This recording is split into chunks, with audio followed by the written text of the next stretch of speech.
Hey guys, this is Red and Blue, your channel on YouTube for all things PSG in English. Please subscribe.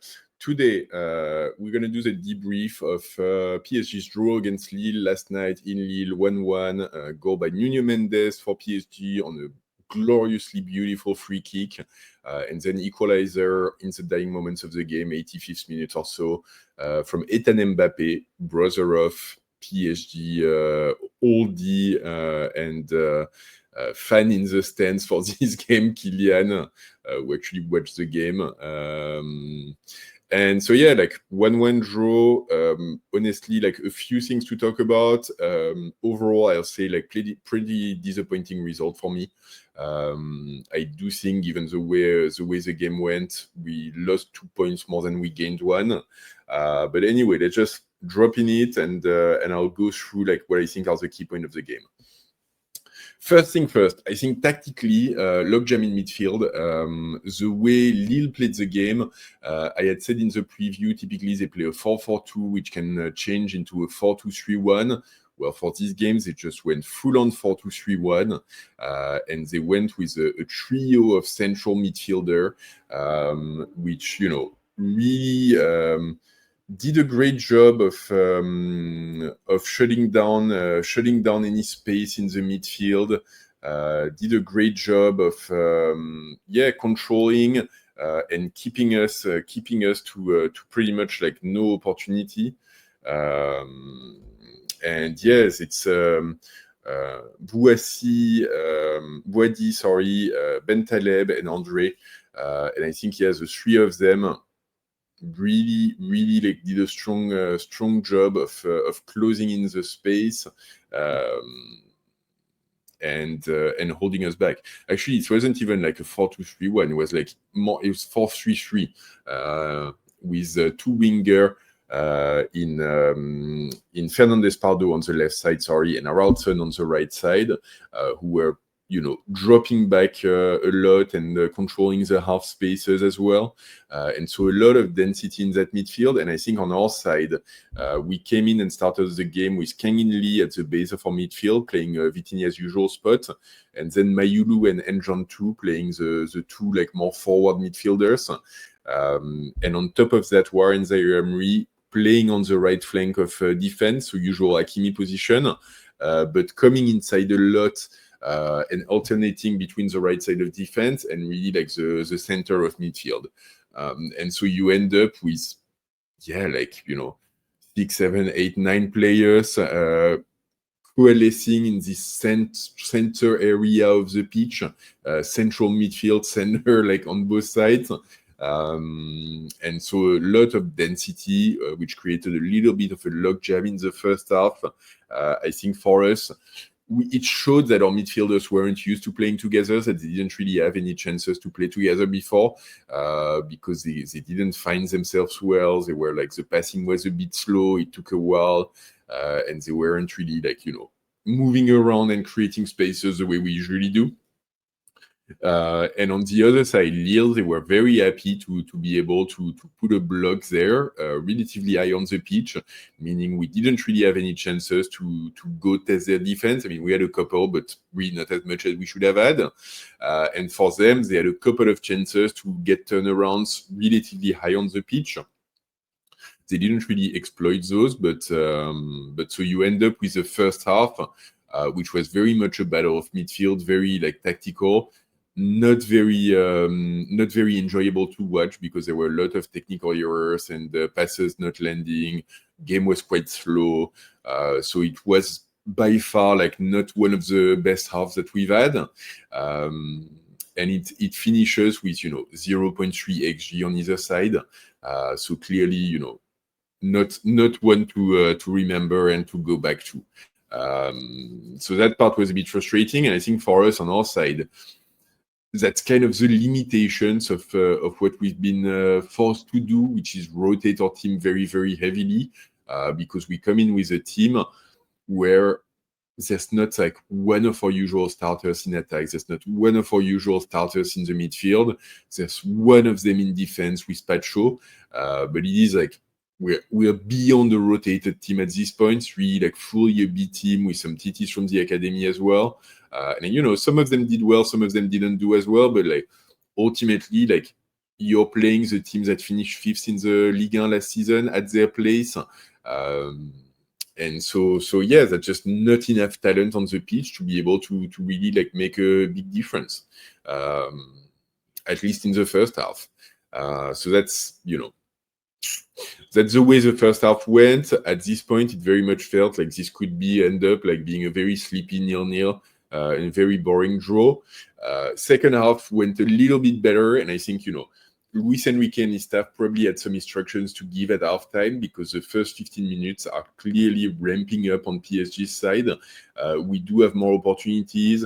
I think our players in midfield move a bit better and find themselves into better spaces. And at the same time, we managed to open up more space for wingers. So Barcola and Mbappe, each of them has a couple of opportunities to shine. Barcola has a very big opportunity, taking a shot, and then ball comes back. He doesn't manage to get the second one away. Mbappe has a couple of times where he goes past his defender, managed to get past on speed, dribbling, and creating chances.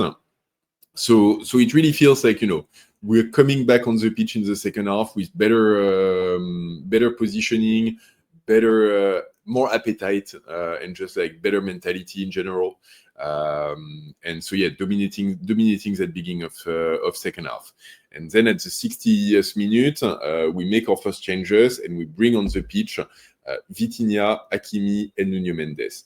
And they come in for Barcola, Mbappe, and Mayulu. And so all of a sudden, we end up moving. A lot of players move around, so for a few minutes, it really kills our momentum a little bit. So Nuno Mendes, it's like a like-for-like replacement with Barcola, so he takes the left wing of attack. Hakimi actually takes the right back position from Warren Zaire-Emery, who goes into midfield. Kang-In goes from midfield to the right flank of attack, and Vitinha finds his number 6 position. So all of a sudden, you've got Lucas Hernandez in defense, like Lucas Hernandez on the right, Pacho, Beraldo in center defense, Hakimi on the right, Vitinha in 6, with Ndjantou and Warren Zaire-Emery in front of him, and then a line of attack with Nuno Mendes, Gonzalo Ramos, or his ghost, and Kang-In on the right. So it takes a few minutes for everyone to settle, but then we start really getting into the thick of it. We clearly start dominating the game, and Boadi makes a silly foul on Zaire-Emery, I think. We get a free kick, and Nuno Mendes scores an absolute beauty screamer of a free kick. And so we go 1-0 up at the 65th minute. And honestly, at this point, we've got the game in hand. So I'll move into my second point, which is 2 points lost. That's where I start getting annoyed. Let me give you a fair warning. Because it does feel like we've got the game in hand. We should be controlling it. We're 1 goal up. We've got our starters are starting to come on the pitch, and we do have a couple of really good opportunities as well. Kang-In has a shot from the entrance of the area, which he should really sink. Hakimi has a really big chance after a cross, and he misses. He shoots on the side of goal. And so, we do have a couple of opportunities to score the game. And at this point, we should have a stronger killer instinct, because we don't sink those chances. And at the 84th minute, I'll put in the image. Ethan Mbappe manages to get a shot away through the legs of Pacho, Vitinha, Beraldo, and ultimately past Chevalier, and scores the equalizer. And honestly, I'm really annoyed at this, because on this particular action, our defense, literally everything is wrong. I'll go through it, and I'm gonna get worked up as we talk. But it starts with Hakimi passing the ball to Kang-In on the right side of midfield within our half of the pitch. And Kang-In gets closed in by 3 Lille players who manage to get the ball off of him. And at that point, we're in our side, 1-0 up at the 85th minute. Hakimi, instead of just tracking back and moving back into defense and transitioning, he just goes, like, why didn't other players come to help? Why did we lose the ball? And like, yeah, you can see as a gesture of frustration. And yeah, he doesn't really track back. And so like the Lille team moves away. They pass the ball to Imadan. Sorry, what's his actual name? Yeah, Igaman. Sorry, Imadan. Igaman. Gonna have to be better. Igaman moves the ball forward. He actually manages to draw Beraldo away from central defense. Beraldo tries to go onto him to close him down, but he passes the ball to Mbappe on the right side of our area. And this is the picture that I've got on screen. And you've got Pacho, who's trying to mark Mbappe, but at the same time, the Lille right back, Thiago Santos, is coming forward. You can see it on the picture. He's on the right of the image. He's coming forward, and no one is tracking him. There's no Nuno Mendes, no Ndjantou on this one. And I'm sorry, but like Pacho is left to his own device because technically he should move forward and close down Mbappe a lot more aggressively. But at the same time, in this case, he's also going to be minding like the right back of Lille who's coming forward and be ready to run in the opposite direction if Mbappe manages to pass the ball to him. So he's trying to cover two players at once, and so unfortunately he cannot cover Mbappe as closely as he should have, and so Mbappe gets the shot away. Then we move to the next one. Beraldo did the right thing to begin with, moving out into Igaman to force him to pass the ball. He's moving back into his central defense. And then when the shot gets away, he's actually moved into the path of the shot, but doesn't manage to intercept or block the shot. The ball actually goes in between his legs. And so he ends up blocking the view of Chevalier.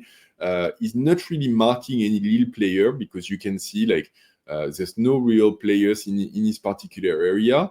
And at the same time, he's, I think, like probably a good 5 meters away from Mbappe when Mbappe makes the shot. So he should have more than enough time to get in position and block it.